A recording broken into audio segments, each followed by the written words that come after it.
Voilà, c'est ça. Et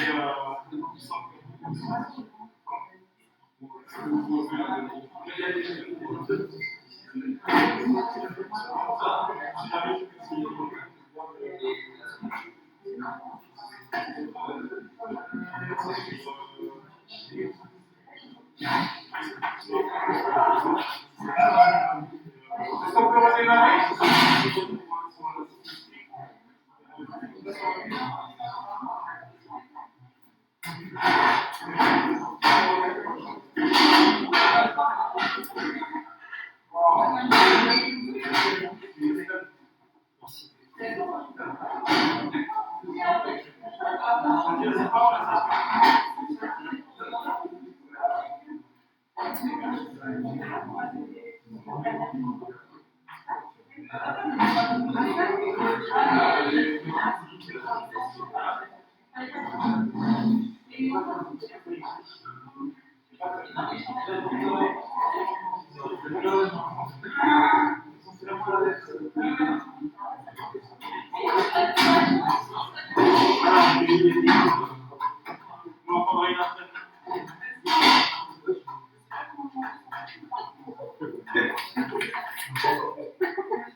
Ok.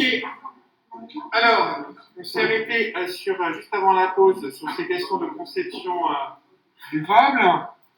Et on va maintenant synthétiser cette troisième partie, élaborer, arranger, concevoir, en remarquant qu'en fait, ces trois termes peuvent également être reliés à trois échelles de considération sur les matériaux. La partie élaborée va s'intéresser aux constituants, mais à l'échelle micro, on s'intéresse aux interactions qui vont exister sur ces constituants. L'échelle de l'arrangement, on a vu qu'on prenait des couches, des structures textiles, donc on vient arranger les orientations. On est à une échelle qu'on appelle mésoscopique, et puis la conception, on est plutôt sur une échelle macroscopique sur la pièce. Et bien ces trois échelles, micro, méso, macro, sont très souvent utilisées pour décrire les matériaux composites. Je pense que ce sont des échelles que vous connaissez déjà. Hein, les modèles qu'on peut imaginer mettre en œuvre pour ces structures composites sont généralement basés sur ces trois échelles. Et on vient alimenter les échelles supérieures à partir de la connaissance que l'on a des échelles inférieures. Donc on vient faire des modèles aux échelles micro pour comprendre ce qui s'y passe, et cette échelle micro vient alimenter une échelle mésoscopique, et ensuite on vient alimenter une échelle macroscopique. Sur l'anisotropie, que ça soit bien clair, je l'ai dit plusieurs fois, mais que ça soit bien clair, l'anisotropie, elle est complètement liée à l'échelle à laquelle on va regarder le matériau. On peut avoir un matériau isotrope à l'échelle des constituants. Je peux prendre un polymère isotrope et une fibre de verre qui est elle-même isotrope, mais si je les mélange, j'obtiens un arrangement entre les deux qui va être isotrope transverse. Et cet arrangement isotrope transverse, si je l'utilise pour former un tissu avec d'autres directions, j'aboutis à de l'orthotropie. Si maintenant cette orthotropie, je la combine avec d'autres directions encore pour former une structure, ma structure, elle peut être complètement anisotrope. Donc on voit bien qu'on est parti à des échelles petites matériaux isotropes et au final on a une anisotropie. On peut faire l'inverse, on peut se dire qu'on part de matériaux anisotropes au départ et qu'en les combinant d'une certaine façon, vous m'avez dit tout à l'heure que pour les stratifier, on pouvait obtenir un cercle si on était isotrope, en fonction des orientations qu'on va choisir. Si j'obtiens un cercle sur mon diagramme polaire, c'est que j'ai un matériau isotrope, en tout cas dans le plan. Je ne l'aurai pas forcément en dehors du plan, mais je l'aurai au moins isotrope dans le plan.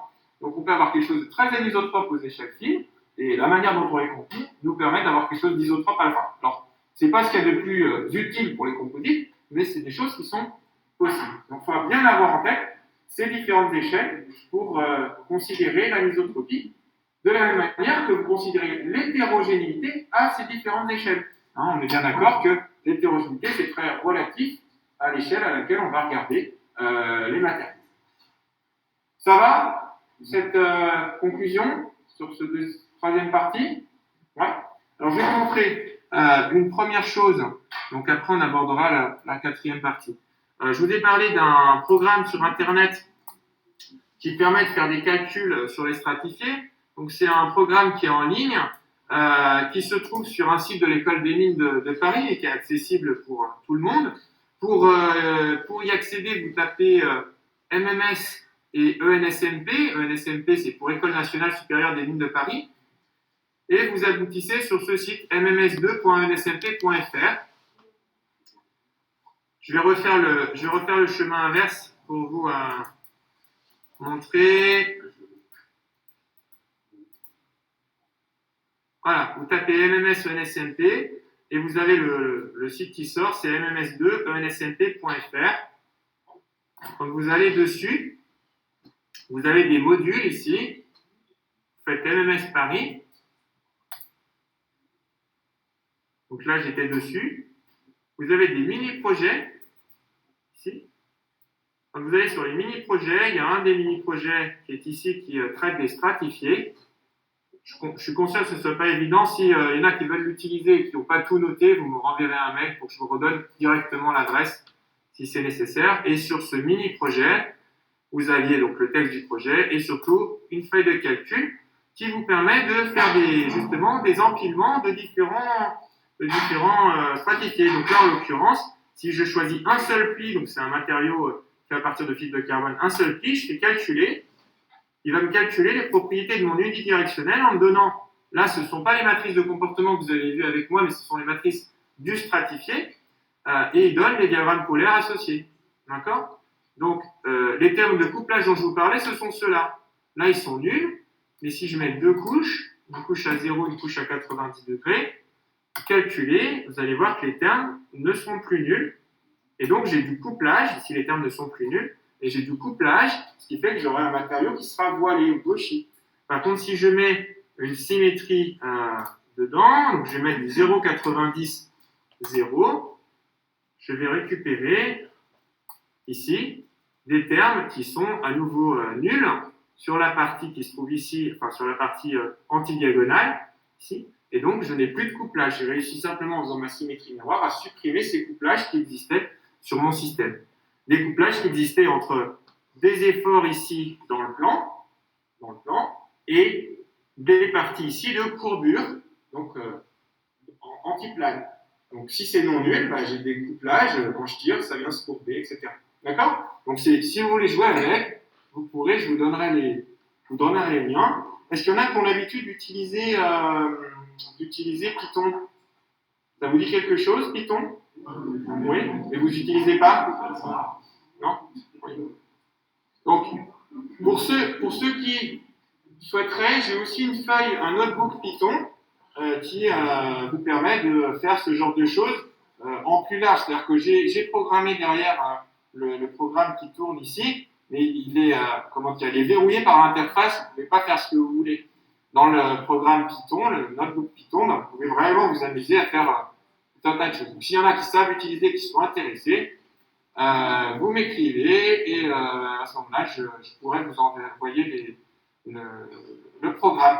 Si vous m'écrivez, il faut bien me remettre dans quel contexte vous m'écrivez, hein, parce que j'ai des étudiants dans plusieurs endroits différents.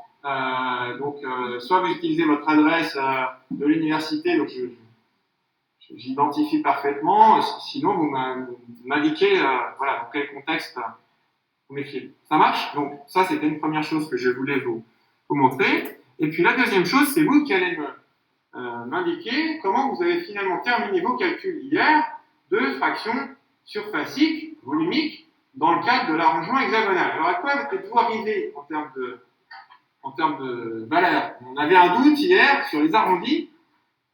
Oui. C'est ça, 69, parce que c'est 689. Ouais. Est-ce qu'il y a des doutes là-dessus? Est-ce que vous voulez qu'on le refasse ensemble? Oui, d'accord. Est-ce qu'il y en a un qui veut, ou une qui veut le faire pour montrer la démarche? Non? Moi, je ne pense personne. Mais c'est vous qui avez une idée, alors. Ok?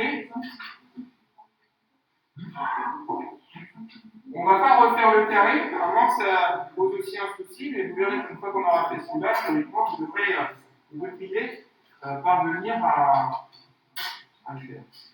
Alors, le problème pour mon cas, c'est que je ne vois pas comment filmer le tableau en même temps.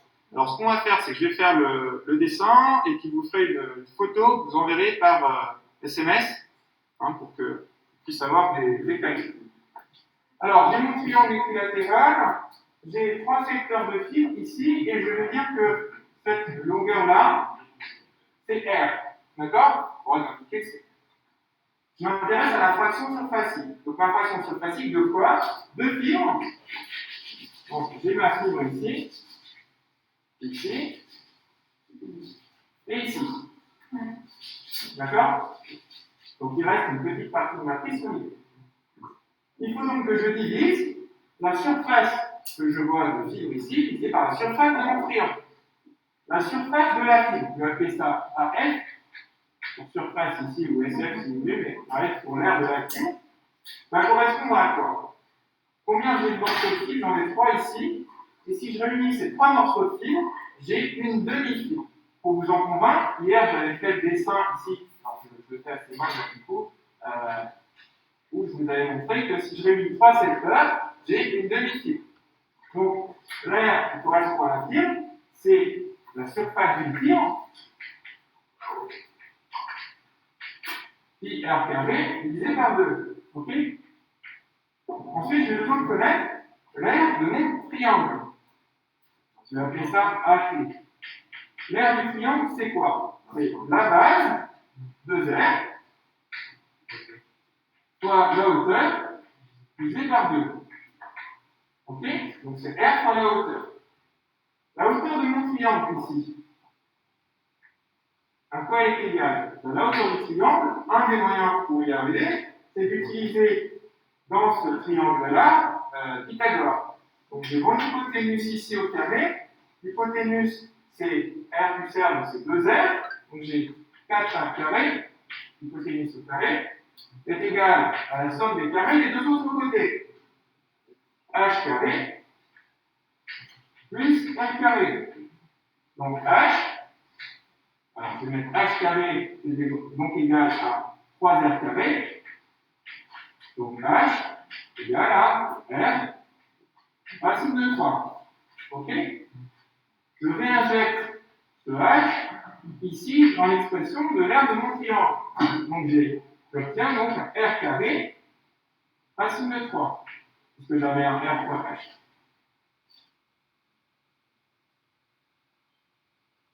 À diviser donc l'aire de la fibre par l'aire de mon triangle. Donc si je divise l'aire de la fibre par l'aire de mon triangle, je vais avoir un pi R carré sur 2 multiplié par 1 sur R carré racine de 3. Je simplifie et j'obtiens donc un pi sur 2 racines de 3. Si vous faites le calcul pi sur 2 racines de 3, vous obtenez 90,68% ou 69%. Oui. On me demande pardon. Oui, bien sûr, bien sûr. Excusez-moi. Au revoir.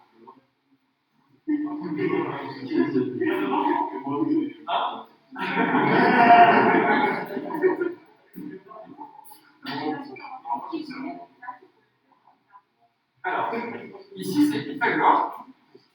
Donc ça, c'est l'hypoténuse au carré. L'hypoténuse, il est là, au carré. Ça, c'est 2R. Donc 2R au carré, ça nous fait 4R carré. Ça, c'est vraiment, ça, c'est 2R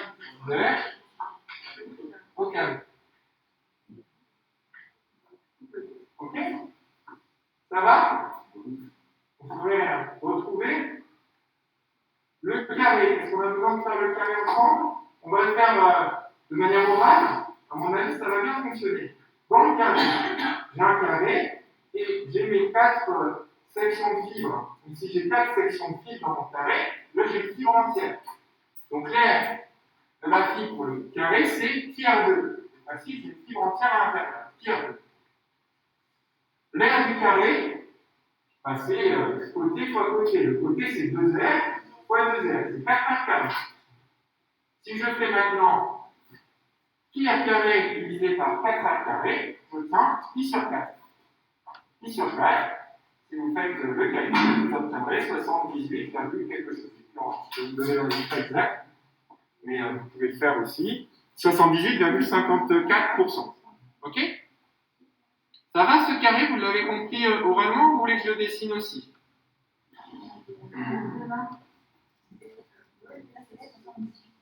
Oui, c'est 78,5% sur le.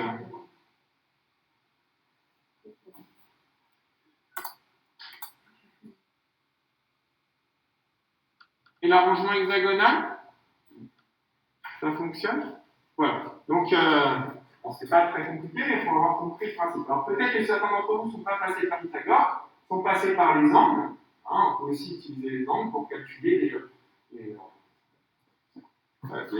valeurs. Hein, donc, ça fonctionne. Ça fonctionne. Alors, je vous laisse faire la photo du tableau pour l'envoyer à Mokhtar si c'est possible.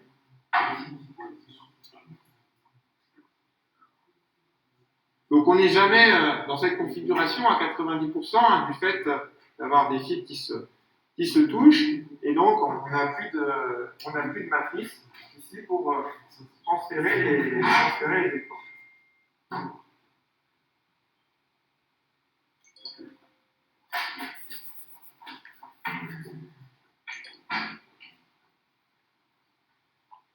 Des questions là-dessus? Non? Ça reste évident? Bon, c'était juste un petit calcul comme ça pour qu'on puisse se rendre compte un petit peu des fractions de phi. Alors, on va maintenant aborder la 4e partie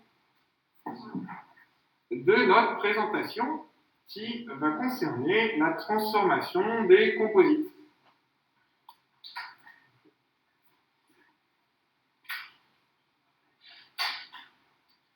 Alors, dans cette quatrième partie, mon but, c'est de partager avec vous les grands principes liés à la mise en œuvre des matériaux composites.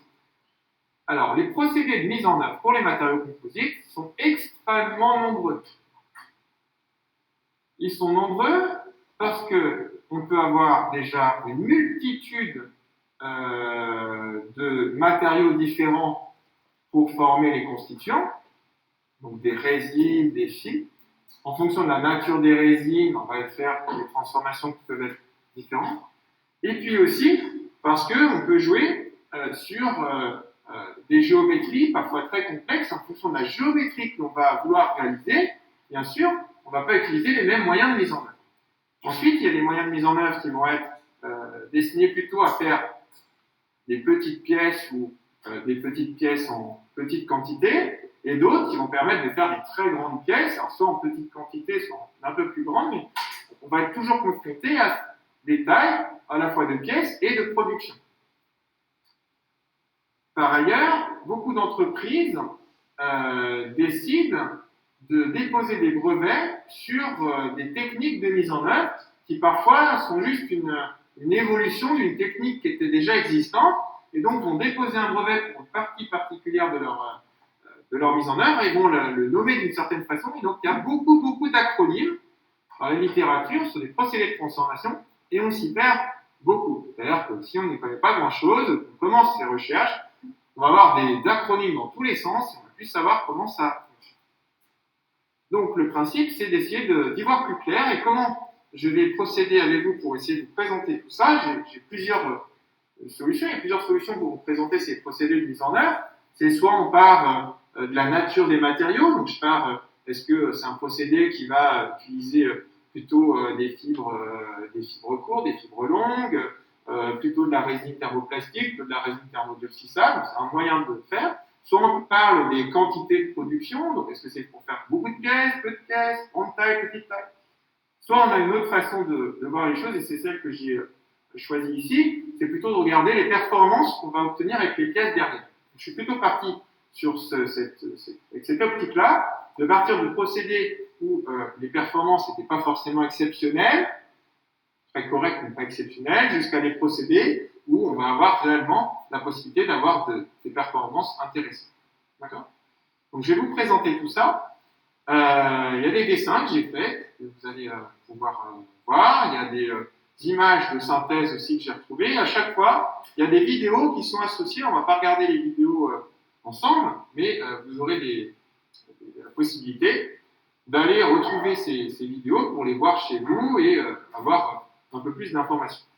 Ce que je vais également faire, c'est que dans la mesure du possible, je vais essayer de vous raconter des anecdotes sur ces procédés au fur et à mesure. Pas sur tous, sur certains. J'ai des anecdotes à vous raconter pour vous expliquer un petit peu comment ça fonctionne et quels sont les écueils à éviter et comment tout ça fonctionne. Est-ce que parmi vous, il y en a qui ont déjà fait de la mise en œuvre de matériaux composites? Oui? Oui, quel type de mise en œuvre? Entraîner. Oui. L'explosion. D'accord. Ah. En qualité. Oui. D'accord. Donc infusion, ok. Ça sera intéressant de partager aussi avec ce que vous avez encore en tête par rapport à ça, bien sûr. L'injection, ça va. Alors, de l'injection, oui, mais après, il faut voir de quel type. Mais oui. L'injection. Mais injection quoi alors? L'injection de polymère. D'accord. Donc là, nous, on fait de l'injection de polymère renforcée. Donc, c'est des granulés, mais qui sont renforcés par des fibres de verre ou des fibres de carbone. Et c'est le même type de procédé. D'accord, très bien. Il ne faudra pas hésiter à intervenir au moment où on en parlera, si vous avez des choses à partager avec ce que vous avez pu faire. Alors, la première possibilité pour transformer des composites, c'est de faire ce qu'on appelle du drapage manuel. Alors, le drapage manuel, c'est une technique qui est très répandue dans des toutes petites entreprises ou pour des activités personnelles. C'est-à-dire que dans son garage, on peut faire du drapage manuel. Alors il faut prendre des précautions, je vais raconter quelques petites choses à ce propos tout à l'heure, mais il faut prendre des précautions, bien sûr, mais on peut trouver facilement les matériaux qui nous permettent de faire du drapage manuel. Alors en quoi ça consiste? Le drapage manuel va partir de produits secs, donc de renforts secs, on parle de tissu sec généralement, et on a besoin d'un moule pour pouvoir venir draper le moule. Donc draper, ça veut bien dire ce que ça veut dire, on vient habiller en quelque sorte le moule, on vient placer à la main la résine, je vais vous expliquer comment on fait ça, et ensuite on laisse le temps faire son office pour que la résine réticule, donc c'est du thermodurcissage ici, et qu'on puisse démouler notre pièce et récupérer une pièce qui aura donc la forme opposée du moule qu'on aura utilisé. Donc, généralement, on fait un moule qui est opposé évidemment à la forme qu'on souhaite obtenir pour avoir notre pièce. Alors la première chose, c'est qu'il faut fabriquer un moule pour faire du drapage manuel. Comment on va faire un moule, à votre avis? Les matériaux résistants en condition du C'est ça. Donc, quelle propriété il doit avoir? Il doit être résistant par rapport aux matériaux, effectivement. Il doit être peu cher parce que on fait du drapage manuel, on ne va pas faire 5000 pièces comme ça. Donc il ne faut pas qu'on ait un moule trop cher. Il faut que ça soit un moule bon marché.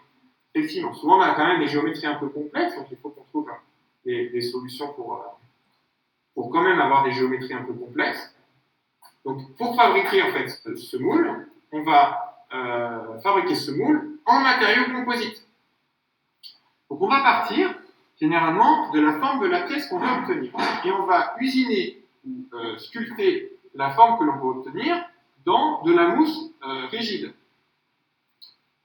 Cette mousse rigide, on va ensuite pouvoir la poncer pour qu'elle soit vraiment lisse et on va utiliser des matériaux d'après pour boucher les micro-pores, les micro-trous qu'on pourrait avoir sur cette forme que l'on voudrait mouler. Donc vous imaginez en fait une pièce finale qui aurait été usinée, enfin la forme de la pièce finale usinée, dans de la mousse rigide. On vient poncer tout ça, boucher les trous, et on vient appliquer un démoulant sur cette forme. Ensuite, on vient prendre des tissus, et on va venir faire du drapage manuel sur cette forme pour fabriquer notre moule. Pour ça, on prend nos tissus, on va placer les tissus dans la résine, et on va déposer les tissus les uns après les autres sur la forme. On va bien déposer tous les recoins pour qu'on ait bien des tissus partout. On va utiliser soit des pinceaux, soit un rouleau ébuleur comme celui que vous avez ici. C'est un petit rouleau avec des petits picots où on vient passer pour que l'air soit chassé, que le tissu adhère bien à la forme. Et on vient comme ça empiler différentes couches. On vient également ajouter un cadre autour pour donner une certaine raideur à notre moule. Donc souvent on utilise du bois pour donner un cadre. On vient mettre des raidisseurs en bois également.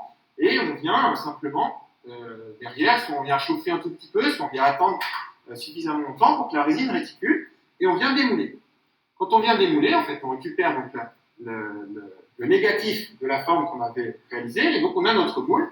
Et là, on va faire l'opération qu'on avait fait sur la partie en mousse initiale, c'est qu'on va reponcer éventuellement l'intérieur de notre partie en composite, s'il y a des zones qui sont effectivement pas tout à fait lisses, et on vient mettre de la même manière un bouche-port pour boucher les petits trous et un démoulant à l'intérieur. Et ensuite, on peut fabriquer notre première pièce. Là, on fait quelques pièces. Parfois uniques, parfois on en fait quelques-unes. Et on ne va pas s'amuser à faire effectivement 1000 pièces comme ça. Tout à fait.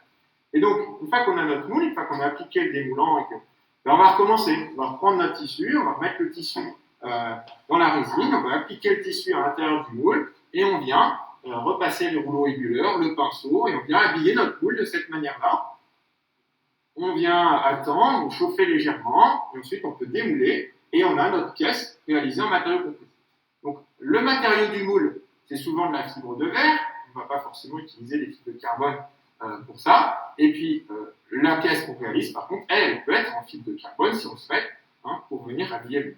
Une fois qu'on a fait une première pièce, on peut recommencer, mais pour recommencer, il faut à nouveau remettre du démoulant, s'assurer que tout soit bien, et on recommence. Il y a une partie qu'on peut faire en plus, c'est mettre ce qu'on appelle un gel coat. Est-ce que vous savez ce que c'est qu'un gel coat? Non? Oui? Voilà. Voilà, exactement. Donc on vient mettre une sorte de peinture dans le moule, c'est la première couche qu'on vient mettre, qui va colorer en fait la surface de notre pièce, qui va apporter un finish également sur notre pièce, et ensuite on vient simplement mettre le tissu. Alors souvent, quand on utilise un gel coat, on fait attention de ne pas utiliser juste derrière un tissu avec un gros grammage. Quand je dis un gros grammage, c'est un tissu où les mèches sont très visibles. Parce que si je mets mon tissu avec un gros grammage sur le gel coat, quand ça va réticuler et que je vais sortir la pièce, on va voir à travers le gel coat, on va distinguer en fait l'ondulation du tissu. Donc quand on a un gel coat, souvent, on met une première couche de matériau très fin pour qu'on ne voit pas en fait ce grammage apparaître, et on va épaissir progressivement notre structure en mettant les plus gros grammages le plus loin possible du gel coat pour apporter de la raideur.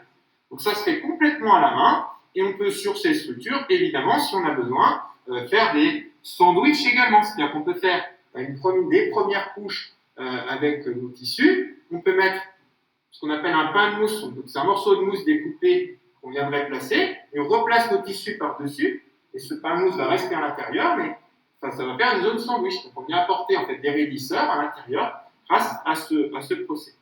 D'accord? Donc c'est un procédé bois liquide sur des thermodurcissables, et on fait que des petites séries, parce que si on veut faire trop de pièces de cette manière, le moule va finir par s'user, et on va perdre en qualité, et on sera obligé de refaire d'autres moules. Donc on peut le faire, mais il faut à chaque fois refaire des moules, et ça peut être un petit peu compliqué pour faire des trop grandes séries. Et puis c'est beaucoup de main-d'œuvre, vous l'aurez compris, pour faire quelques pièces, bien sûr. Alors quelle est la qualité des pièces qu'on récupère comme ça? Elle peut être très bonne de manière esthétique, évidemment, sur le côté qui est le côté moule. On peut avoir vraiment une surface bien esthétique. Par contre, de l'autre côté, souvent on voit les fibres apparaître, on voit le tissu apparaître. Donc il n'y a qu'une face qui est réellement jolie. Et puis les taux de fibres ne sont pas très élevés, parce qu'on ne vient pas compacter le renfort. Ça dépend complètement de la quantité de résine. Et si vous mettez trop de résine, alors vous allez avoir des amas de résine en plus sur votre pièce, donc il faut essayer de limiter ça au maximum, mais vous ne venez pas ici avec ce procédé avoir des taux très élevés. Alors je vous disais que ça peut être fait dans son garage, et quand j'étais étudiant, j'étais dans une association où on fabriquait des fusées qu'on lançait avec le CNES, qui se trouvait à l'époque sur Évry d'ailleurs. Ces fusées, c'était dans le cadre de différentes associations d'étudiants. Elles étaient lancées tous les ans dans un festival de l'espace, européen de l'espace. Et pour fabriquer ces fusées, on devait fabriquer donc le corps de la fusée, l'ogive de la fusée. Il y avait un certain nombre de critères à respecter. Évidemment, la fusée, elle avait un moteur, ça c'était le CNES qui fournissait les moteurs. Et puis les étudiants à l'intérieur devaient faire toute la mécanique, bien sûr, de la fusée, la stabilité en vol, et puis surtout mettre des expériences à l'intérieur. On devait mettre des capteurs, des systèmes électroniques, d'enregistrement, etc.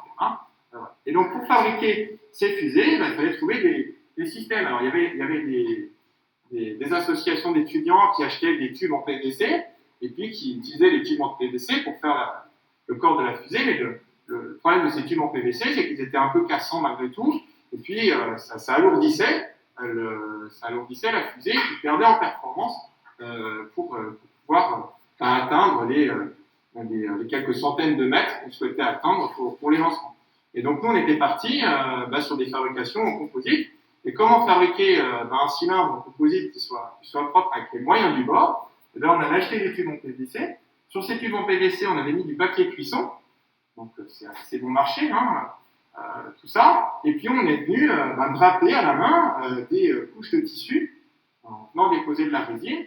Pour que ça soit un peu plus propre, on était venu mettre, on va le voir un peu plus tard, mais on était venu rajouter une bâche plastique qui, on faisait le vide à l'intérieur avec une pompe de frigo récupérée, et comme ça on avait une compaction un peu meilleure de la résine, et on récupérait les tubes qui pouvaient être utilisés. Pour les ogives, là on était obligé de faire appel à des entreprises qui nous aidaient, ils faisaient simplement en fait un moule dans les pains de mousse dont je vous ai parlé tout à l'heure, donc ils nous usinaient la forme, et on venait à l'intérieur de ces pains de mousse réaliser les ogives. Donc on pouvait vraiment faire ça de manière très naturelle. Par contre, je m'en rends compte aujourd'hui, c'est qu'on ne respectait pas vraiment les conditions sanitaires pour réaliser ces pièces. Il faut bien sûr des gants, des masques, travailler squat. Voilà, on faisait ça. C'était pas dans le cadre des cours, hein, donc on faisait ça comme on pouvait. Et je me rends compte aujourd'hui que c'est pas forcément ce qu'il faut recommander. Donc si vous êtes amené à faire ce genre de choses, faites quand même bien attention aux conditions d'utilisation des produits. Oui. Vous dites que tous les PVC étaient trop longs, mais si vous faites parce qu'ils étaient trop épais en fait. C'est quelque chose de moins épais. Ouais, nous on avait des couches très fines en fait. Très fines. Et quand on arrivait à récupérer les tissus de carbone auprès d'entreprises, on avait vraiment très peu de couches. Et ça suffisait pour apporter juste la rigidité suffisante. C'est lourd quand même. C'est des oui, mais on avait une couche vraiment, ça faisait moins d'1 millimètre d'épaisseur. Donc on avait très peu de résine, mais avec des fibres de verre ou des fibres de carbone, on avait quelque chose de très raide. Par rapport à un tube de PVC qui était quand même relativement épais. D'accord? Pour le drapage manuel, beaucoup d'étapes, il y a encore beaucoup d'entreprises qui font ça. Hein. Et pour la réparation, il y a un certain nombre de réparations qui peuvent se faire de cette façon, par drapage manuel.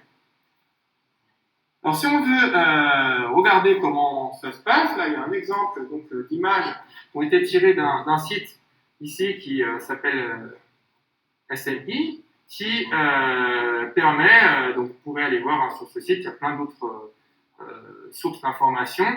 Les autres ne sont pas forcément tirées de ce site-là, mais vous en trouvez aussi, où là en fait ce sont juste des images tirées d'une vidéo qui présentent comment est-ce qu'on vient draper. Donc là on a le moule, là on vient appliquer le gel coat en fait avec un pistolet à peinture, hein, il y a un gel coat qui est appliqué, et puis ensuite on vient empiler les différentes couches pour former notre matériau composite. OK, pour ce drapage manuel.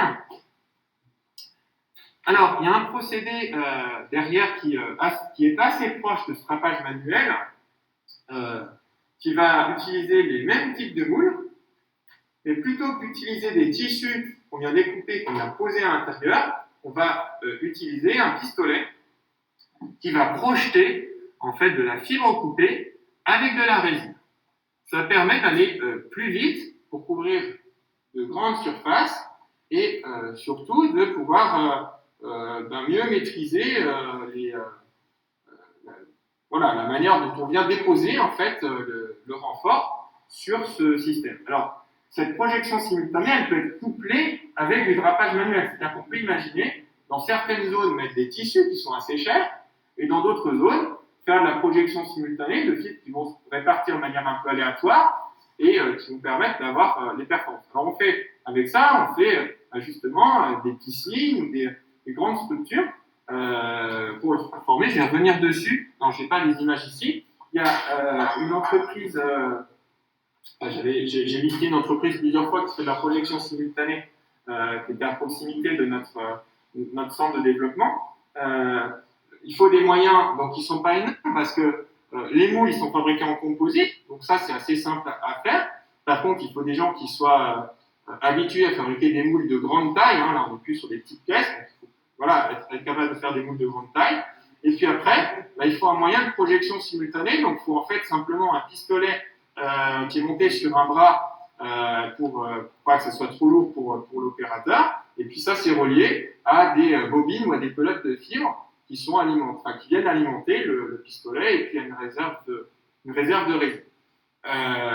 Voilà, donc ça se fait assez facilement. On a pareil qu'une seule face qui est réellement belle. On utilise toujours un gel coat. Et alors vous voyez bien les piscines comment c'est fait. Vous avez le fond de la piscine, on ne voit pas absolument les fibres derrière. Et puis si on retourne la piscine, quand on voit des piscines qui sont fabriquées et qu'on voit ça quand on est sur la route, de l'autre côté, c'est les fibres directement qui apparaissent. Et c'est fait de cette manière-là. Alors, oui. Non, là, on n'oriente pas les fibres.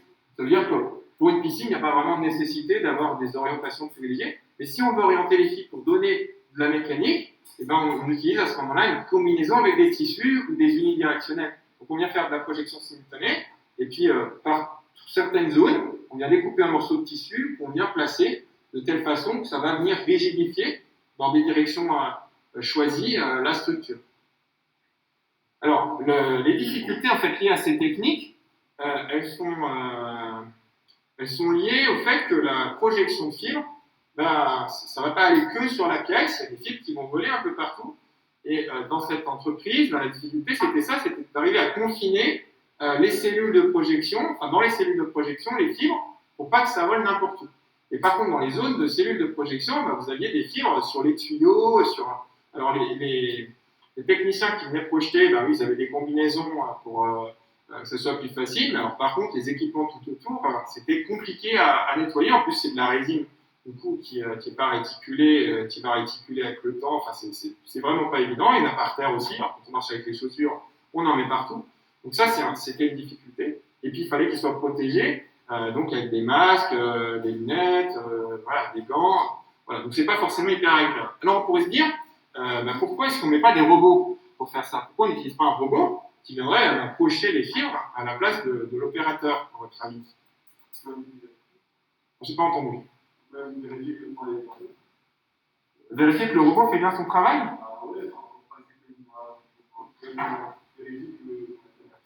Oui, donc ça peut être un point, effectivement. Mais c'est surtout en amont de ça. Qu'est-ce qu'il faut faire? Il faut apprendre au robot, en fait.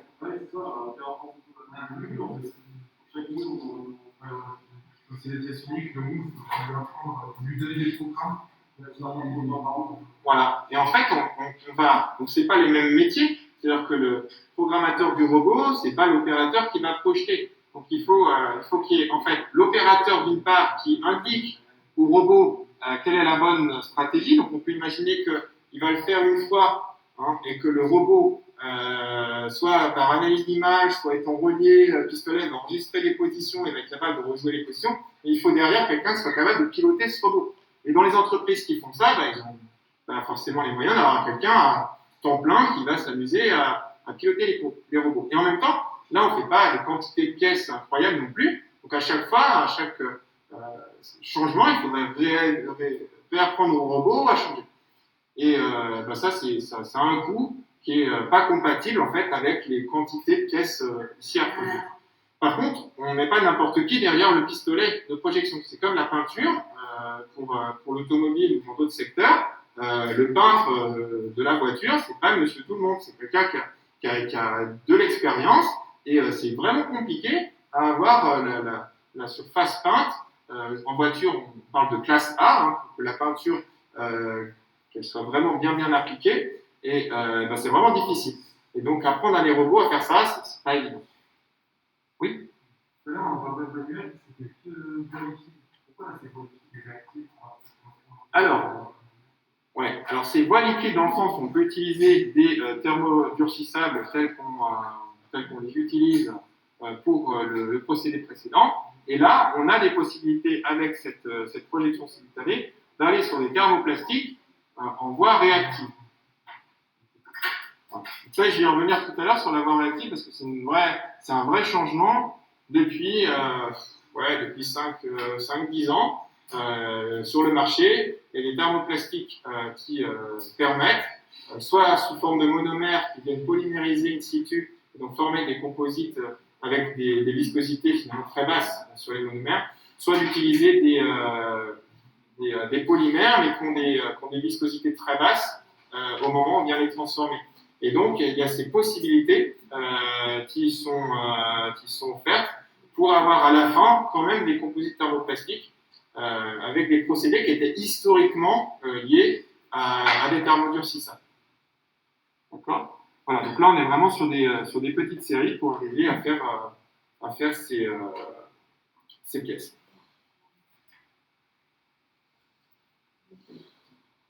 Alors, si on veut améliorer les choses, comment est-ce qu'on va procéder ? Pour améliorer les choses, on va pouvoir aller sur... En fait, pour améliorer, il va falloir compacter davantage la résine avec le renfort pour que il y ait juste la résine qu'il faut sur le renfort. Donc, pour compacter, un des moyens, et c'est ce que je vous expliquais tout à l'heure avec la bâche, c'est de mettre une bâche supérieure qui va venir donc comprimer la résine et le renfort. Et là, c'est le procédé d'infusion dont vous m'avez parlé. Alors, comment ça fonctionne ce procédé d'infusion? Je vais essayer de mieux décrire le dessin que j'ai fait ici pour que vous puissiez vous en rendre compte. Alors, tous ces dessins ici sont tirés d'un livre qui est en train de sortir sur les matériaux composites et auxquels j'ai participé. Donc, vous avez ici un moule qui est en composite, donc on garde cet outillage en composite. Vous n'avez toujours qu'une seule phase d'aspect. Par contre, vous voyez que là, j'ai un certain nombre de choses autour. Alors, je ne vais pas parler de tout ça pour l'instant. Je vais parler de l'empilement des matériaux que je mets au milieu. J'ai mon gel coat, ici, qui est repéré ici par l'indice 3. Donc, mon gel coat, c'est ma couche de finish de surface avec la couleur que je vais vouloir avoir. J'ai perdu ma souris. J'ai ici, sur le numéro 4, j'ai mon tissu, ou l'ensemble des tissus que je vais utiliser pour former ma pièce. J'ai sur le numéro 5 ce qu'on appelle le tissu d'arrachage, le peel ply, qui va permettre de faire la séparation entre nos tissus, nos renforts et les couches supérieures. J'ai pas envie que ces couches supérieures, la verte et vert clair, s'accrochent à mon composite. Donc je mets ici une couche qui va me permettre de faire la séparation ensuite. Et qu'est-ce que je mets par-dessus? Eh bien, je mets une couche 6 qui est une couche drainante, en fait, qui va permettre à la résine de vraiment venir infuser sur la totalité de la surface, et la couche finale, qui est en 3 ici en noir, c'est simplement une bâche en plastique qui va permettre de fermer hermétiquement en fait, le système. Donc j'empile toutes ces couches et je viens mettre des dispositifs autour. Je viens mettre ici un système d'alimentation, donc c'est ce qu'on appelle la feed line, d'alimentation en résine, qui est relié ici avec un tuyau jusqu'à un réservoir de résine. Et donc la résine arrive par là et elle arrive sur ce système. Et tout autour, ici, j'ai un système, la 7, qui parcourt tout le pourtour de ma pièce, qui va être relié à une pompe à vide. Donc là, j'ai une pompe, ici, qui va faire le vide à l'intérieur, et en faisant le vide, comme ça attire l'air, ça fait une dépression en quelque sorte à l'intérieur, hein, et donc la résine, de par cette dépression, puisqu'elle a la pression atmosphérique ici sur le récipient, va simplement venir infuser dans le moule. Ça vient infuser dans le moule. Ici, j'ai un piège à résine, c'est-à-dire que quand la résine vient, si jamais la résine donc a tout rempli et rentre dans ce circuit d'air, elle peut remonter jusqu'à la pompe, et s'il n'y avait pas ce système-là, rentrerait dans la pompe et on aurait une pompe qui serait inutilisable. Donc on met un piège ici, qui fait que quand la résine arrive, elle tombe dans ce piège et bien sûr, ça s'arrête ici. D'accord? Et puis autour, on a simplement un système ici d'adhésif qui va nous permettre de coller la bâche. Évidemment, il faut que ça soit fermé hermétiquement, donc il faut que cette bâche, elle soit collée tout autour. Donc je viens coller cette bâche tout autour, et une fois que j'ai l'ensemble de ces systèmes, donc j'ai mes différentes épaisseurs, je lance ma pompe, ça fait le vide, la résine va infuser à l'intérieur et va pouvoir remplir la totalité de mon moule. Oui? Il y a pas de la bâche adhère à la résine et donc. Non, enfin, il faut choisir, quand on fait de l'infusion, en fait, on choisit auprès de fournisseurs qui nous fournissent des bâches qui sont dans des matières qui n'adhèrent pas effectivement en résine. Mais on peut tomber dans ces difficultés si on ne fait pas attention, bien sûr. Oui.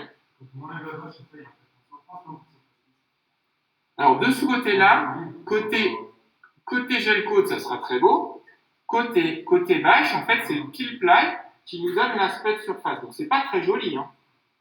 On voit un petit, c'est légèrement marqué. C'est beaucoup plus propre que dans le drapage manuel comme la projection simultanée. C'est quand même plus lisse, mais en fait, c'est la rugosité du peel ply qu'on a utilisé. Donc, on voit comme des petits trous, en fait. Voilà, puisque le peel ply, il doit aussi laisser passer, bien sûr, la résine. Donc, on voit ces petites porosités, ces petits trous qui apparaissent sur l'envers de notre pièce qui a été obtenue par infusion. D'accord? Donc, on n'a toujours qu'une seule face d'aspect.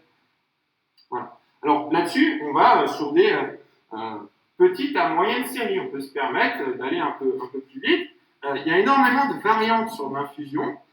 Et donc, vous avez plein de procédés qui portent des noms parfois un peu des acronymes un peu compliqués, mais quand vous creusez un peu, ça reste de l'infusion, c'est juste qu'ils ont fait des changements sur les process.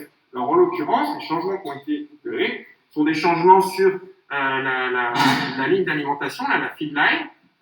Il y a différentes géométries de feed line, donc il y en a qui ont proposé des choses. Il y a des bâches qui sont plus ou moins rigides, donc il y a de l'infusion, mais avec des bâches qui sont beaucoup plus rigides et qui sont en fait pour la forme de la pièce également. Donc ça c'est pareil, c'est des variantes qui ont existé. Voilà, en fonction de ce que les transformateurs ont décidé de faire et des dépôts de brevets, on a des variantes qui apparaissent ici. Alors, on peut faire des pièces de très grande dimension avec cette technique. On peut faire des bateaux entiers avec cette technique. Par contre, on ne va pas utiliser qu'une seule prise de vide et qu'une seule, évidemment, ligne d'alimentation. Voilà un exemple ici d'une pale d'éolienne qui permet d'utiliser cette infusion. Alors, on va essayer de se connecter sur ce film ici, voir si ça fonctionne.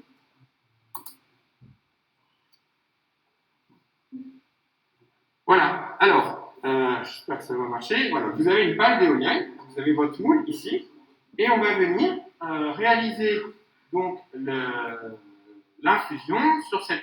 Donc on commence par venir ici déposer nos différentes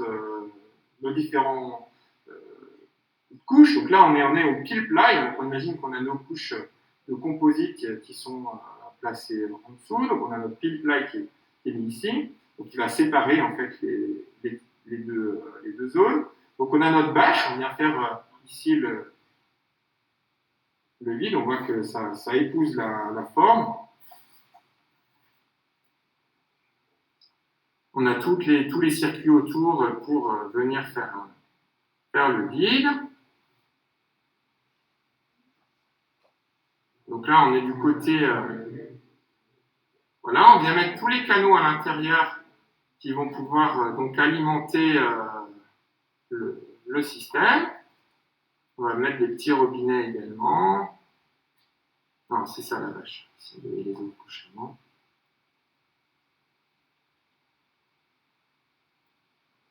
Voilà, là on vient connecter en fait chacune des voies d'alimentation. Et ensuite, on va pouvoir ouvrir ou fermer en fait les petits robinets en fonction de l'infusion qu'on veut faire. Donc, on va pas forcément décider de tous les ouvrir en même temps. L'idée, c'est qu'il n'y ait pas de résine qui se trouve piégée. Donc, on commence toujours par les endroits les plus éloignés pour revenir aux endroits les plus proches ensuite. Donc là, on vient alimenter en résine. La résine va pouvoir infuser. Voilà, et au fur et à mesure, on va pouvoir remplir comme ça l'ensemble de la cavité. Donc là, on voit les différentes couches entre le moule, les systèmes drainants. Donc on a la bâche au-dessus, le système pile ply qui est là, le composite qui est là. Là, c'est le système drainant. On voit que ça se propageait plus rapidement dans le système drainant et ça permettait donc de venir alimenter ensuite avec le pile ply le système. Et on vient comme ça alimenter au fur et à mesure les différentes zones.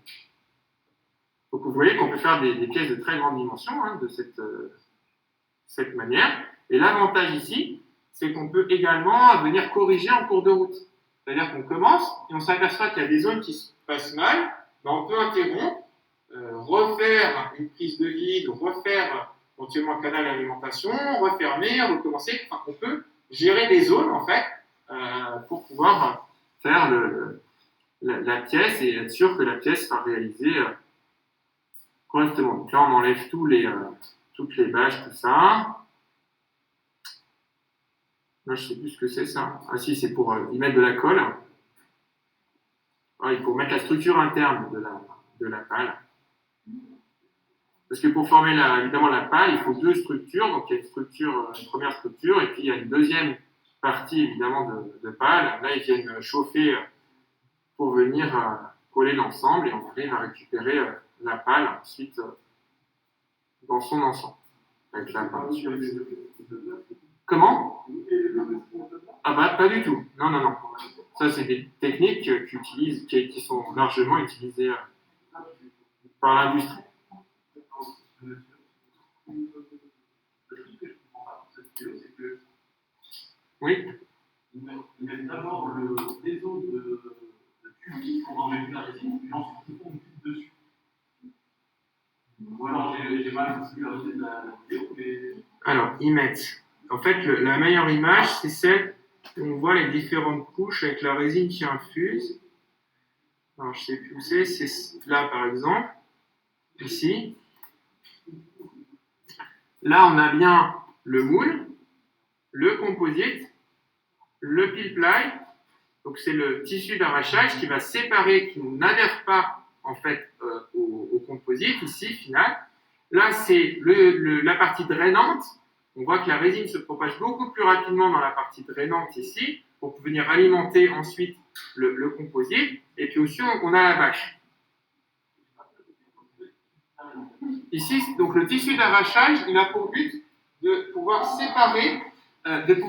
séparer tout ce qui est au-dessus, parce qu'on n'en a pas besoin, on en a juste besoin pendant le procédé. Donc, ce tissu drainant, là, si on ne met pas le pile ply, ce tissu drainant, à la fin, il va être collé à notre composite. Donc, on n'a pas envie qu'il soit collé.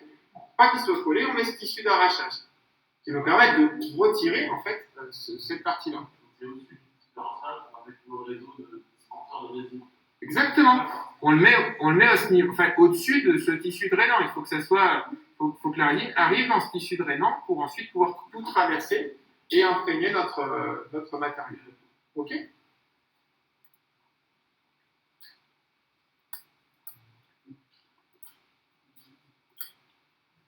OK pour l'infusion ? Alors, là encore, l'infusion, on se pose la question, mais comment fait-on pour choisir à quel endroit on vient placer nos réseaux? Comment on choisit à quel endroit on vient faire le vide? Comment on fait pour toutes ces questions?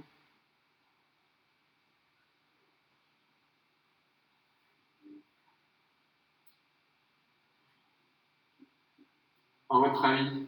Je pense qu'on. Surtout là où on fait le vide, donc on met à peu près à part égale, je pense que ça a un homogènement dans toutes les directions. Alors, il faut effectivement avoir du bon sens au départ. Se dire, en fonction de. Si par exemple, je décide ici de mettre ma prise de vide, si je la mets ici, la prise de vide, qu'est-ce qui va se passer? La résine, elle va arriver ici, et en fait, elle est toujours attirée par la prise de vide. Donc, elle va aller ici, et jamais elle va remonter pour remplir le moule. Donc, c'est pour ça que là, on a mis la prise de vide le plus haut possible, loin de l'arrivée de résine, pour permettre à la résine de vraiment remplir. Il faut aussi éviter d'avoir des poches qui restent non imprégnées. Donc, j'imagine une plaque plane, et si je ne fais pas attention, je prends ma plaque plane, j'ai de la résine qui arrive d'un côté, j'ai ma prise de vide de l'autre côté. La résine, elle est un petit peu fainéante, elle va prendre le chemin qui s'oppose le moins à son déplacement. Et parfois, le chemin qui s'oppose le moins à son déplacement, c'est le pourtour, parce que là, on n'a pas forcément mis le tissu jusqu'au bout. Donc, elle va faire ça, elle va faire ça, elle va faire ça, et elle va partir. Et là, il n'y aura pas de résine du tout.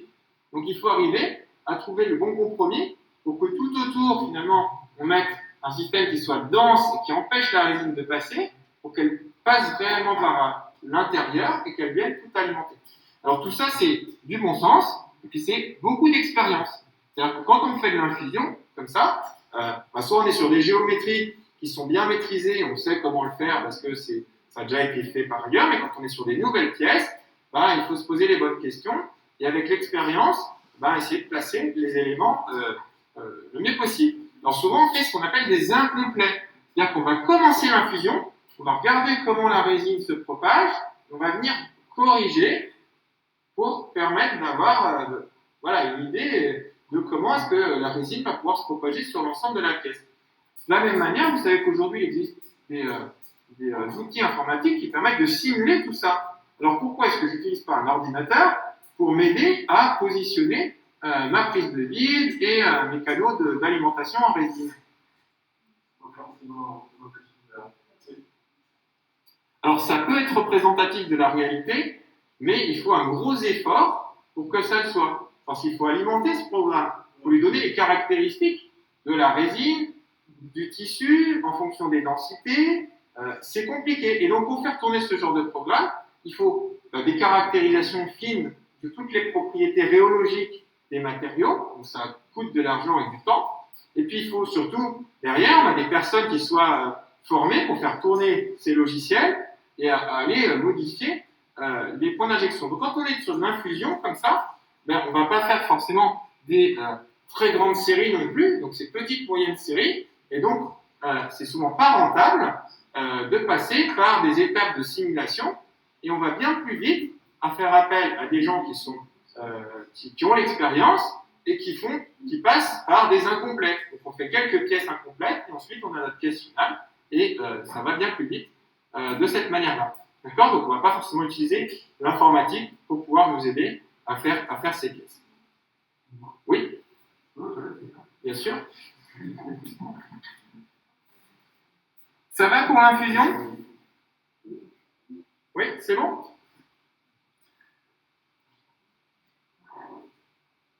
Alors, le principe de l'infusion, c'est d'utiliser en fait la pression atmosphérique pour appuyer sur la bâche. J'utilise la pression atmosphérique puisque comme je fais le vide à l'intérieur, c'est la pression atmosphérique qui s'appuie sur la bâche et qui va compacter mon matériau.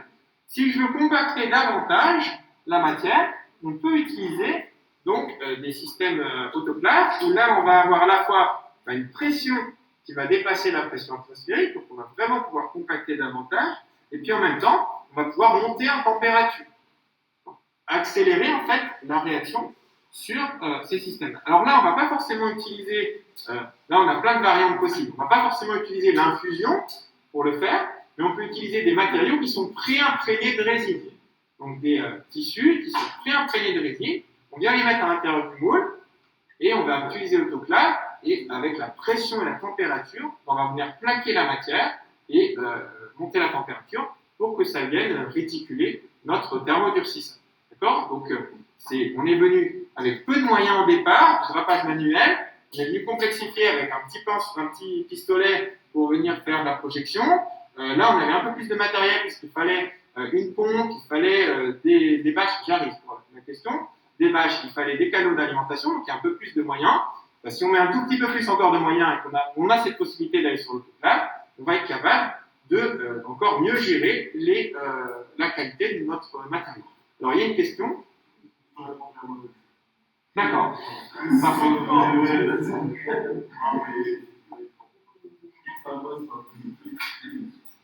Oui.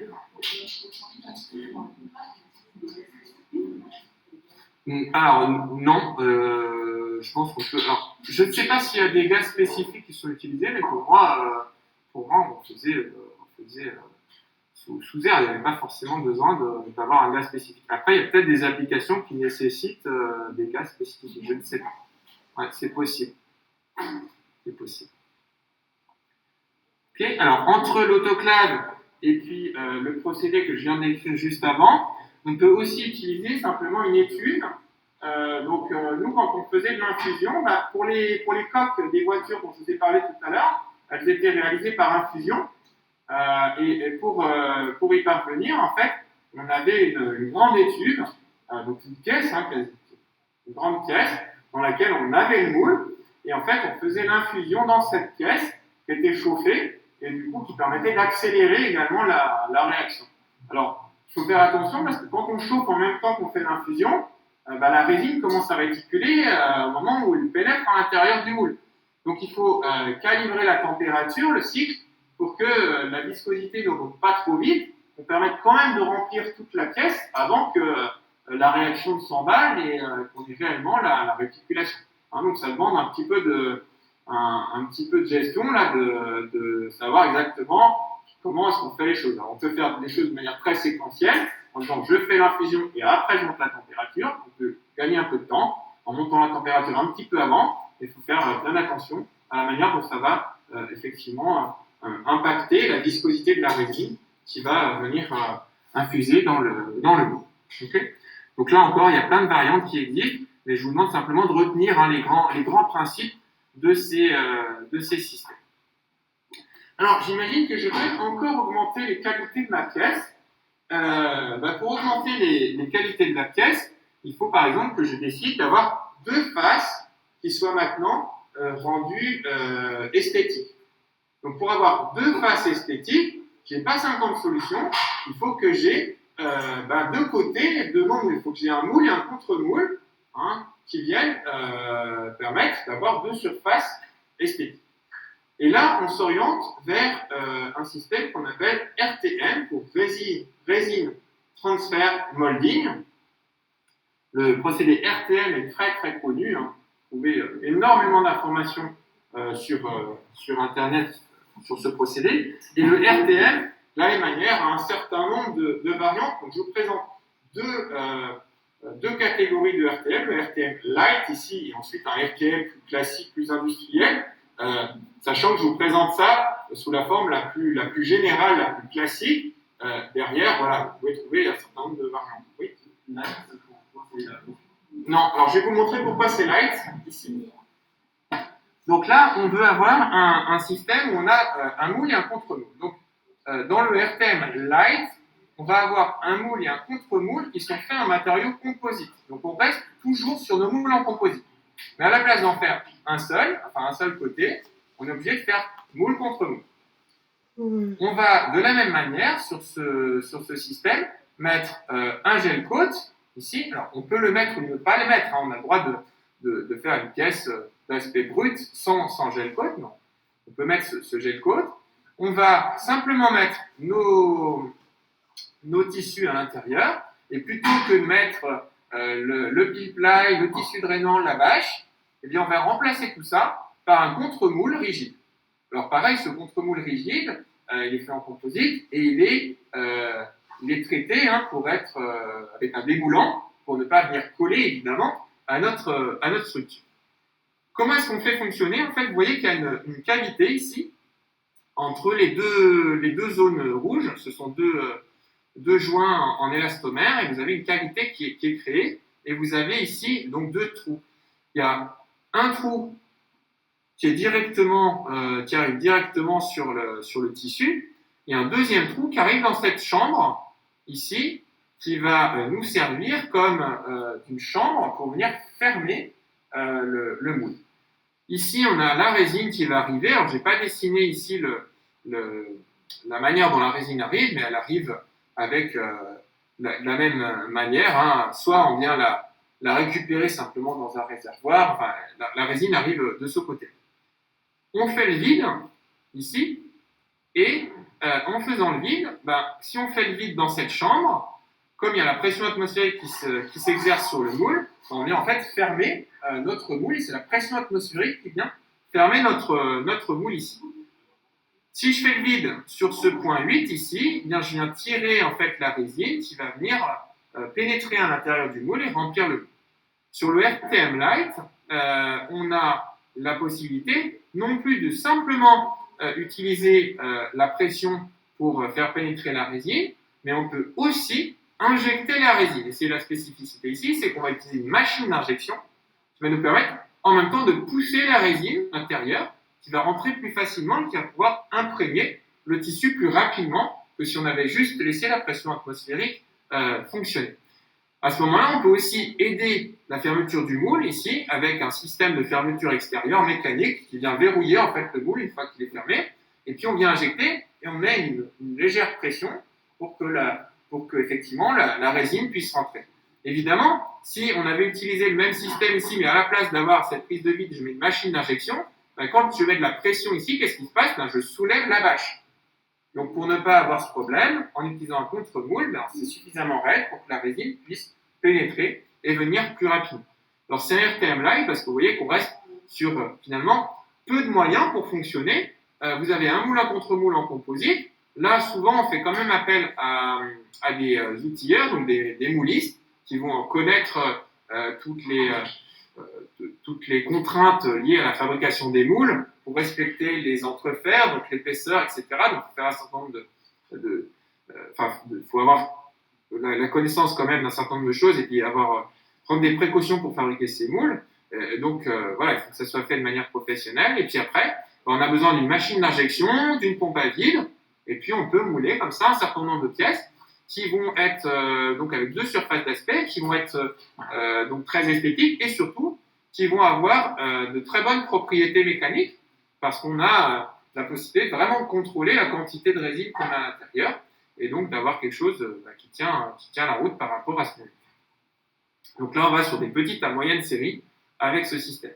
Pourquoi est-ce qu'on ne va pas au-delà? Parce que le moule s'abîme avec la quantité de pièces qu'on va produire et que, à un moment donné, il va falloir remplacer le moule. Alors, on peut le faire, on peut remplacer le moule et reproduire, mais souvent, si on a des plus grandes séries à faire, on va utiliser un autre procès. Alors, comme vous aurez les diapositives que je vais remettre à Véronique Benveau, je vous demanderai sur tous ces procédés de retenir globalement, bien sûr, les caractéristiques. Donc, qu'est-ce qu'on peut obtenir? Est-ce que c'est une phase d'aspect, deux phases d'aspect? Est-ce que c'est des très grandes séries, des petites séries, moyennes séries? Mais de retenir également les grands principes de fonctionnement. Donc, sur un schéma comme ça, d'être capable d'expliquer que la résine arrive de ce côté-là, elle va pouvoir imprégner effectivement le tissu et puis repartir de l'autre côté. Oui? Dans les exercices, dans les mains, ça va être en gros avoir une pièce, on va pouvoir faire en audit, on va devoir choisir le type de transformation pour l'utiliser. Vous parlez des questions que je vous poserai moi? Pas forcément. L'idée, c'était plutôt d'avoir sur des schémas comme ça, par exemple, la possibilité de dire, je ne vais pas vous imposer une pièce, mais plutôt de me dire, à partir de ce procédé-là, qu'est-ce que vous êtes capable d'obtenir comme type de qualité ou comme type de produit. C'est plutôt ça, et d'expliquer le procédé dans les grandes lignes. Comment est-ce qu'il s'appelle? Voilà, comment est-ce qu'il fonctionne. D'accord? Voilà, donc le RTM Lite, voilà un exemple de RTM Lite. Donc on va également essayer de se connecter à ce système. Donc, résine transfert molding. Donc sur cette phase 1,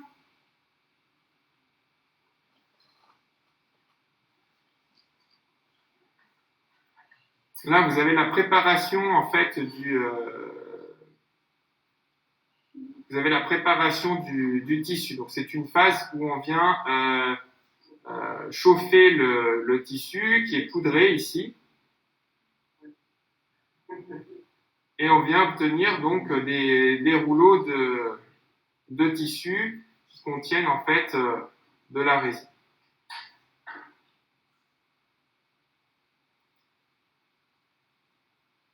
Donc là, on vient découper simplement nos éléments. Donc c'est Huntsman qui fait ces vidéos. Vous connaissez, je pense, Huntsman pour les produits de transformation, les cols, etc. qui fournissent. Donc en fait, vous avez ici un empilement de matériaux. Là, ce qu'on fait ici, c'est ce qu'on appelle une préforme. Donc, on est venu mettre sur le tissu une très légère quantité de résine sous forme de poudre. On vient empiler un certain nombre de couches et on vient chauffer pour avoir ce qu'on appelle une préforme. Donc, on vient préformer la future pièce pour gagner du temps ensuite sur la fabrication. Donc, ça reste sec, il y a très peu de résine, elle est juste là pour venir maintenir entre eux les différentes couches. Alors, le poudrage du tissu, il n'est pas forcément fait chez le transformateur, il peut être acheté en fait déjà avant de poudrer. Et ensuite, on fait réellement ici l'injection RTM. Donc, on a la pièce qui est à l'intérieur et on vient fermer le moule et on a effectivement un système ici d'injection qui va nous permettre, donc je pense qu'ils vont le montrer juste après, je ne me souviens plus.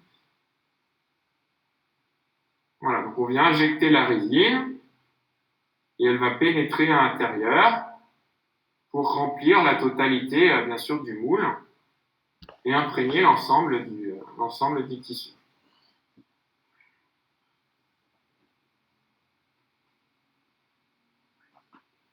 Une fois qu'on a fait ça, souvent c'est chauffé, du coup, on peut chauffer, et puis ensuite on peut, donc là c'est l'étape de chauffage, et ensuite on peut retirer la pièce. Donc l'étape de chauffage, elle peut être faite comme on est sur des moules composites. Là, c'est un peu intermédiaire, mais j'ai pas trouvé de vidéo qui correspondait exactement à ce que je voulais vous montrer. Là, c'est un petit peu intermédiaire, mais sur le chauffage d'un moule en composite, ben, on fait pareil, on le met dans une étuve pour permettre de chauffer en fait la pièce et de réticuler plus rapidement notre système. Ça va sur le RTM Lite, le principe de taille? Oui, là c'est plutôt des petites pièces. Je ne sais pas ce qu'on appelle une petite pièce, mais c'est pas une coque de bateau. Voilà. Ça peut être des pièces quand même de plusieurs mètres carrés, mais c'est pas une coque de bateau. Alors, si on veut améliorer encore les choses en termes là de quantité de pièces à produire. Si j'ai un moule en composite, je vais avoir plein de difficultés parce que mon moule va s'abîmer, je vais devoir le remplacer, c'est pas toujours évident. Et donc, on a une version industrialisée en fait du RTM Lite, qui s'appelle tout simplement le RTM. Quand on parle de RTM, on est sur ce système-là, où là, on va toujours avoir un moule et un contre-moule, mais ils vont plus être en matériaux composites, ils vont être en matériaux mécaniques. Ça peut être un moule en acier ou un moule en aluminium, en fonction de ce qu'on veut faire. Le moule en aluminium étant plus fragile que le moule en acier, hein, il va se tailler plus facilement, donc bon, voilà, faut faire attention. Et comme on a des moules métalliques, qui peuvent être de grandes dimensions, ben, c'est impossible de pouvoir les soulever à la main comme on le faisait avec des moules en composite. Donc pour pouvoir travailler sur ces moules en métallique, déjà il faut avoir donc, un outil, donc un mouliste qui vient usiner dans des blocs d'acier les formes. Hein, donc là, c'est un vrai métier. Hein. Et ensuite, il faut des moyens de levage pour pouvoir travailler avec ces parties métalliques. Le principe, il est très très similaire à celui que vous avez vu avant. Simplement, la chambre qu'on voit là, c'est pas la chambre qui va nous permettre de fermer, c'est une chambre en fait qui va nous permettre de protéger le système et d'éviter d'avoir des fuites malencontreuses de résine. Là, on a toute une zone où on va avoir la tête d'injection, donc on a une tête d'injection de résine, et puis sinon, le principe, c'est le même. Hein. On a une pompe à vide qui vient aider, une machine d'injection, une tête d'injection. Je vais vous expliquer plus dans les détails comment ça marche. Et puis là, on a des tuyaux qui repartent du moule. Alors, la première chose, c'est le moule lui-même dont je vais vous parler. Donc, ce moule, il est métallique. Donc, on a une partie moule contre moule qui est cuisinée en acier, par exemple. Et on va vouloir chauffer ce moule pendant l'injection pour gagner un peu de temps. On ne va pas placer ce moule. En fait, ce moule, on ne va pas pouvoir le transporter comme on le faisait avant pour le mettre dans les tubes. Donc là, on va devoir chauffer le moule lui-même. Ça tombe bien qu'on ait un matériau métallique parce que ça chauffe assez bien. Il y a plusieurs moyens pour chauffer ce moule. Soit on a des plateaux chauffants, des grands plateaux qui vont par conduction chauffer le moule. Soit on utilise un circuit à l'intérieur hydraulique, ici. Donc on a des canaux qui sont faits à l'intérieur du moule, qui permettent à un fluide caloporteur de circuler, de l'huile par exemple. Et on a des thermorégulateurs qui vont pouvoir faire circuler cette huile, chauffer l'huile, la faire circuler à l'intérieur comme un radiateur, et chauffer le moule. Alors à quelle température on vient chauffer le moule? Ça dépend bien sûr de la résine qu'on utilise, mais souvent on est plutôt autour de 110 degrés pour réticuler les résines thermodures qu'on utilise ici.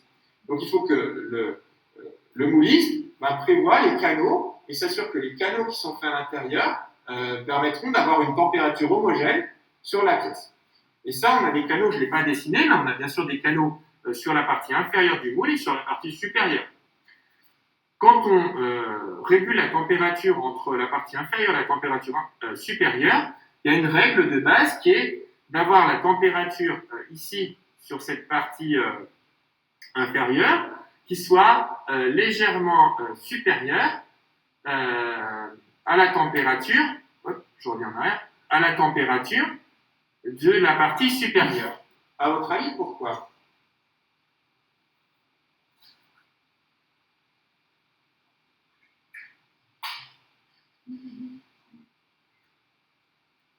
Vous avez un moule et un contre-moule à l'intérieur. La température de cette partie-là, il faut qu'elle soit légèrement supérieure de celle que vous avez au-dessus. Comme vous êtes sur des matériaux métalliques, en les chauffant, ils vont faire quoi ces matériaux métalliques? Ils vont se dilater.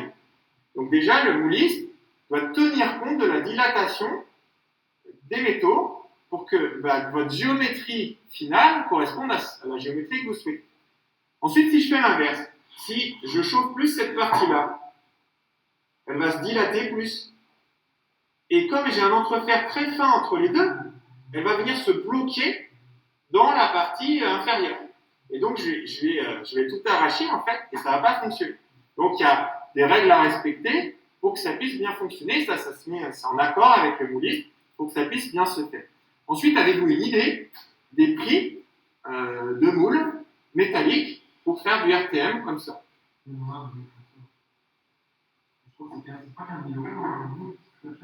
Alors, 15 000 € pour quelle taille? Alors, là, les moules dont je vous parle, c'est pour faire des caisses de grande dimension. Hein.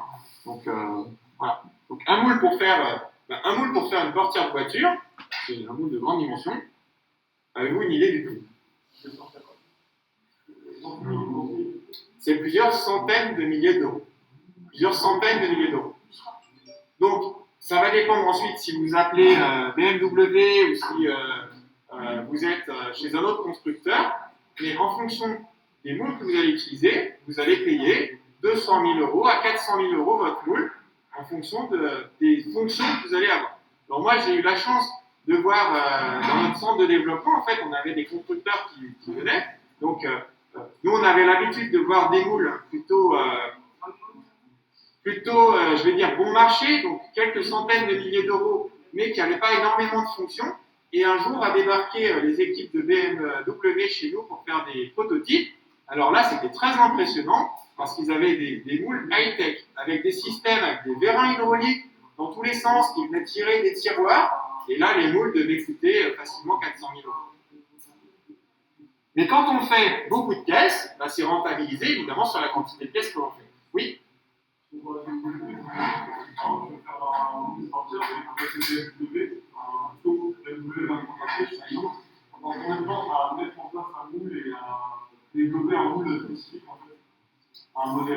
Ça prend du temps. Ça prend du temps. C'est plusieurs mois de travail. Plusieurs mois de travail.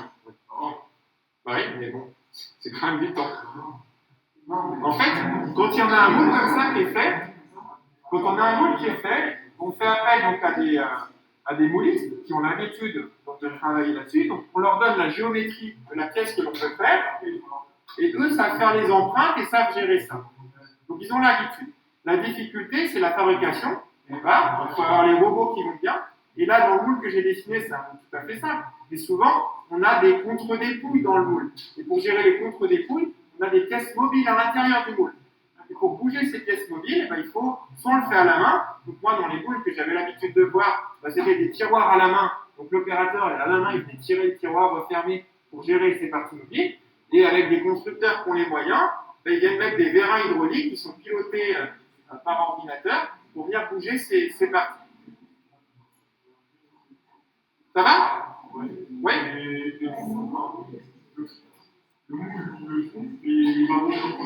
Alors, j'entends pas très bien parce qu'il y a un bruit de fond.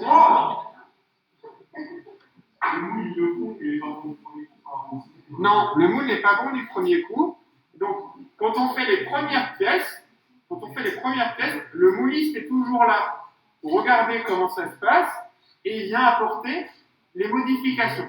Soit il peut faire des modifications sur place, soit en fait il est obligé de faire rapatrier le moule chez lui pour faire des modifications chez lui et nous les rapporter, bien sûr. Et donc là, souvent c'est compliqué parce que pour des moules de grande dimension comme ça, en fait, donc il y a le mouliste d'un côté, il faut un transporteur évidemment pour venir transporter le moule qui pèse plusieurs tonnes, et puis il faut aussi une entreprise qui a des moyens de levage. C'est-à-dire que ce n'est pas forcément l'entreprise qui transforme qui a les moyens de levage chez lui pour installer le moule. Donc il faut une entreprise qui ait les moyens de levage suffisants pour venir installer le moule au bon endroit, et ensuite, donc ça coûte cher. De faire rapatrier le moule, ça coûte cher. Bien sûr. Alors qu'est-ce qu'on utilise d'autre avec ce moule, avec ce système? Comme le moule il est très très lourd, comment on fait pour l'ouvrir? Pour l'ouvrir, on utilise une presse verticale. Donc l'entreprise de transformation, elle a une presse verticale qui va être capable de soulever en fait le moule et de permettre donc de fabriquer les pièces. Voilà. Alors on peut aussi utiliser, on n'est pas obligé d'utiliser ici un fluide, on peut aussi utiliser des crayons chauffants, donc c'est procédé électrique, on a des crayons qui sont alimentés électriquement et qui vont venir chauffer le moule également.